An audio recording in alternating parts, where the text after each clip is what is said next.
વિસાવદરમાં જે ઘટના બની અને એ ઘટનામાં હું ઉપવાસ ઉપર બેઠો ને એનો વિડીયો ઉતરો ની વિડીયો વાયરલ થયો, એમાં 4 છોકરાએ કોમેન્ટ કરી તો જૂનાગઢના એસઓજી વાળા ક્રાઇમ બ્રાન્ચ વાળા અનેક નિર્દોષ લોકોને ઉઠાઈ આવ્યા. મારે આજે કેવું છે કે અમને બધી જ ખબર પડે છે, બધાની સિંઘમગીરી હોહરી નો કાઢી નાખે ને તો હું મારી માના પેટનો નહીં. અમને બધી ખબર પડે છે. આજ મૂંગા બેઠા છે, તમ તારે તમારી અધિકારીગીરી હોશિયારી બધું જ કાઢી લ્યો અમારા ઉપર, પણ જેથી ગુજરાતની જનતા મારા માથા ઉપર હાથ મૂકે તેથી તમને જીવવા જેવા નહીં રહેવા દે.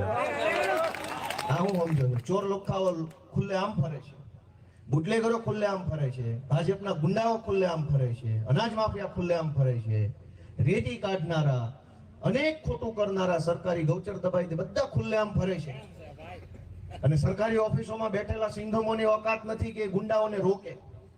કાંઈ વાંધો નહીં, બોટાદના પોલીસ વાળા હોય કે વિસાવદરના સિંઘમો હોય કે ગમે ત્યાંના સિંઘમ હોય, આજ અમે નહીં બોલીએ, સહન કરી લેશું, શાંતિથી જીવશું, તમારી મારે સહન કરી લેશું, ગાળે સહન કરી લેશું, પણ જેથી સરકાર બદલાય ને તેથી તમે પોતે હાથ નહીં આવો ને એ વાત મારી જવાબદારી છે, એ મારી જવાબદારી છે.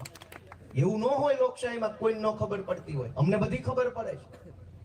અમને એમ થાય છે કે આટલી બધી હદે એક તરફી તંત્ર